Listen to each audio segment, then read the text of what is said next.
Hello, সবাই কেমন আছেন? আসলে আমাদের চারপাশে যে সমস্ত ঘটনা হচ্ছে, আমাদের ভালো থাকার কোনো উপায় নেই। আমাদের জীবনের কোনো নিরাপত্তা নাই, আমাদের কোনো সম্মানের নিরাপত্তা নাই। আমরা সবাই জানি রিসেন্টলি পল্লবীতে একটি খুব হৃদয় বিদারক ঘটনা ঘটে গেছে। ইনফ্যাক্ট শুধু এখন না, বাংলাদেশে এটা মনে হচ্ছে রেগুলার রুটিন হয়ে যাচ্ছে। র‍্যাপ হচ্ছে, আমরা কয়েকদিন খুব হাইপ দিচ্ছি, বিচার চাই, বিচার চাই, বাট আল্টিমেটলি বিচার হচ্ছে কিনা জানি না। আবার আমাদের নিষ্পাপ মেয়েরা, শিশুরা ভুক্তভোগী হচ্ছে। শুধু র‍্যাপই হচ্ছে না, র‍্যাপ করার পর তাদেরকে খুন করা হচ্ছে। আসলে আমাদের এটা নির্মূল শুধু শাস্তি দিয়ে হবে না। আমাদের জন্য সরকারের পক্ষ থেকে কিছু এরিয়াতে ফোকাস করতে হবে। আমাদের ফাইন্ড আউট করতে হবে কেন এই র‍্যাপগুলো হচ্ছে, কেন এই ক্রাইমগুলো হচ্ছে। আমার ব্যক্তিগত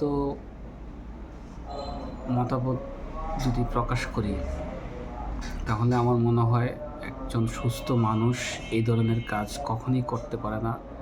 সে একজন নিকৃষ্ট, বিকৃত মস্তিষ্কের অধিকারী বলেই সে এরকম জঘন্যতম কাজ করতে পারে। এখন এই বিকৃত মস্তিষ্ক মানুষ কখন হয়? যখন মানুষ নেশা করে এবং জুয়া খেলে, শিক্ষার অভাব থাকে। সো আমাদের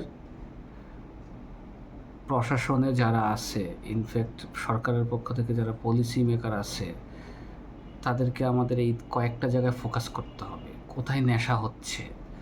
আমরা কি করি? যারা নেশা করে তাদেরকে ধরি, বাট এই নেশার যে বিস্তার ঘটাচ্ছে, সেই গডফাদারগুলো কিন্তু আমরা ধরতেছি না। আমরা সবাই জানি কে এগুলা করতেছে। আমরা দেখেও না দেখার ভান করি, সবই ক্ষমতা। পাশাপাশি আমাদের দেশের যেই শিক্ষা অবস্থা, শিক্ষাই তো নাই। একজন সুশিক্ষিত মানুষের মস্তিষ্ক কখনো এই ধরনের নিকৃষ্ট কাজ করতে পারে না।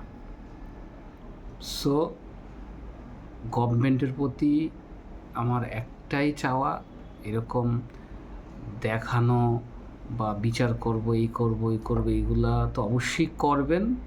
পাশাপাশি এগুলা যাতে না হয় সেরকম স্টেপস আপনারা হাতে নেন, একটু কঠোর হন। প্রশাসন, গভর্নমেন্ট যদি চায়, আমরা মাটির নিচেও কোনো ক্রাইম করতে পারবো না, দিস ইজ ফ্যাক্ট। বাট আমরা আসলে চাই না, আমাদেরই সদিচ্ছা নাই। এই দেশ উন্নত হবে কিভাবে? আমি আমারই একটা এক্সাম্পল দিলাম। আমি 2023 সালে আমি আমার ফ্যামিলি নিয়ে সিঙ্গাপুরে গিয়েছিলাম। রাত 3টা বাজে আমি আমার ফ্যামিলি নিয়ে রাস্তায় একা হাঁটতেছি, পাশাপাশি আমার সাথে কিছু গোল্ডও ছিল। অথচ মনের মধ্যে একবারও নিরাপত্তাহীনতায় ভুগি নেই। তখন রাত 3টা বাজে। এটা যদি বাংলাদেশে হইতো, কি হতো চিন্তা করেন। 100 বার চিন্তা করতাম, আল্লাহ তাড়াতাড়ি বাসায় যাই, কি না কি হয়, চুরি হবে, ছিনতাই হবে। এই হচ্ছে আমাদের দেশ।